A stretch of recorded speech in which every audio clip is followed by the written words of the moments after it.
বিশ্ব রাজনীতির ইতিহাস খুব কম রাষ্ট্রেই আছে যারা দীর্ঘ সময় ধরে একই সঙ্গে সামরিক, অর্থনৈতিক, রাজনৈতিক ও সাংস্কৃতিক প্রভাব বজায় রাখতে পেরেছে। 20 শতকের দ্বিতীয়ার্ধে সেই বিরল অবস্থানটি দখল করেছিল যুক্তরাষ্ট্র। সোভিয়েত ইউনিয়নের পতনের পর অনেকেই একে একমাত্র মহাশক্তি হিসেবে ধরে নিয়েছিল, কিন্তু একবিংশ শতকের তৃতীয় দশকে এসে প্রশ্নটি ক্রমেই জোরালো হচ্ছে, আমেরিকার সেই সাম্রাজ্য কি পতনের মুখে? এই প্রশ্নের উত্তর খোঁজার জন্য আমাদের আবেগ নয়, ইতিহাস, বাস্তবতা ও চলমান বৈশ্বিক পরিবর্তনের দিকে তাকাতে হবে। কারণ ইতিহাস বলে কোনো সাম্রাজ্যই চিরস্থায়ী নয়। রোমান সাম্রাজ্য, ব্রিটিশ সাম্রাজ্য কিংবা সোভিয়েত ইউনিয়ন সবাই একসময় ভেবেছিল তারা অপ্রতিরোধ্য, কিন্তু সময় তাদের সেই অহংকার ভেঙে দিয়েছে।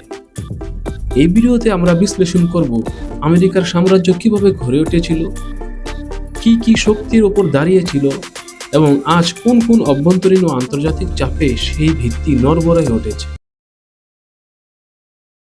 দ্বিতীয় বিশ্বযুদ্ধের পর বিশ্ব রাজনীতির মানচিত্র আমূল বদলে যায়।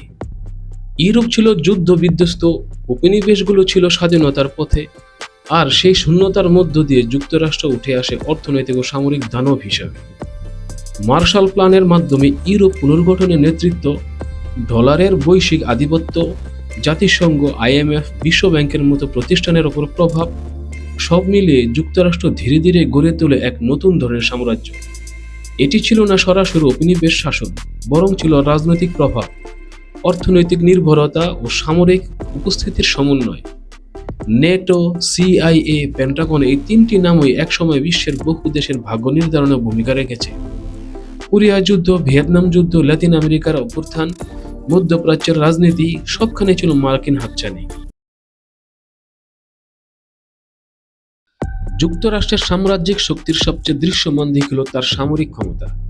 বিশ্বের সবচেয়ে বড় প্রতিরক্ষা বাজেট, শতাধিক দেশে সামরিক ঘাঁটি, আধুনিক অস্ত্র ও প্রযুক্তি সবকিছুই আমেরিকাকে অপ্রতিরোধ্য করে তুলেছিল। কিন্তু ইরাক ও আফগানিস্তান যুদ্ধ সেই ধারণায় বড় ধাক্কা দেয়। 2 দশকের যুদ্ধ, $1 ট্রিলিয়ন খরচ, লক্ষাধিক প্রাণহানি, তারপরও কাঙ্ক্ষিত রাজনৈতিক স্থিতিশীলতা আসেনি।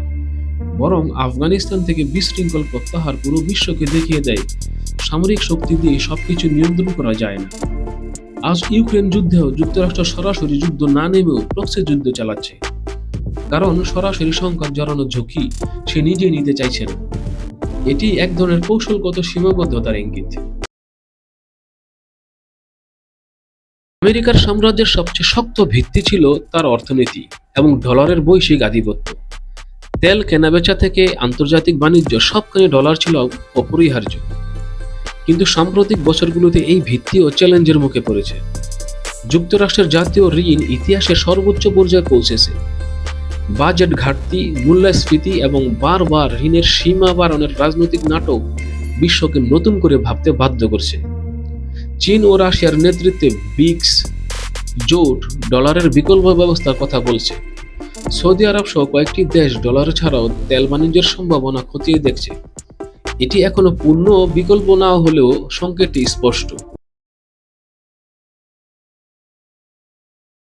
ইতিহাস বলে বেশিরভাগ সাম্রাজ্য বাইরের আঘাতে নয়, ভিতরের পচনেই ধ্বংস হয়েছে। আমেরিকার ক্ষেত্রে সেই লক্ষণ স্পষ্ট। রাজনৈতিক মেরুকরণ আজ যুক্তরাষ্ট্রের সবচেয়ে বড় সংকট। ডেমোক্রেট বনাম রিপাবলিকান বিভাজন এখন শুধু মতাদর্শিক নয়, এটি সামাজিক ও সাংস্কৃতিক যুদ্ধ রূপ নিয়েছে। নির্বাচন মানেই সহিংসতা, ষড়যন্ত্র, তথ্য আর পারস্পরিক অবিশ্বাস। 2001 সালে ক্যাপিটল হিলে হামলা ছিল একটি প্রতীকী মুহূর্ত, যেখানে বিশ্বের কাছে পরিষ্কার হয়ে যায় গণতন্ত্রের বুলি আওড়ানো দেশটি নিজেই গণতান্ত্রিক অবকাঠামো নিয়ে গভীর সংকটে আছে। ডোনাল্ড ট্রাম্পের অতিরিক্ত বাড়াবাড়ির কারণে দেশের ভিতরেই মানুষের ক্ষোভ বাড়ছে। অভিবাসী বিরোধী ব্যাপক ধরপাকড়ের কারণে, চলমান সহিংসতায়, আইস কর্মকর্তাদের গুলিতে বেশ কয়েকজন নিহত হওয়ার কারণে বিক্ষোভ ব্যাপক আকারে ছড়িয়ে পড়েছে। যারা একসময় পৃথিবীর বিভিন্ন দেশে নানা ধরনের উস্কানিমূলক বক্তব্য, আধিপত্য খাটিয়ে আন্দোলন করিয়ে ওইসব দেশের সরকার পতন ঘটিয়েছে, আজ তারাই এই সংকটের মুখে পড়েছে।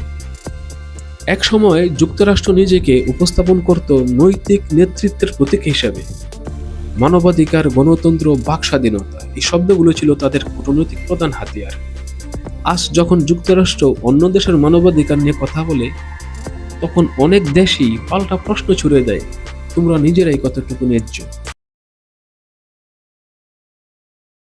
আমেরিকার পতনের আলোচনায় চীনের নাম এড়িয়ে যাওয়া যায় না।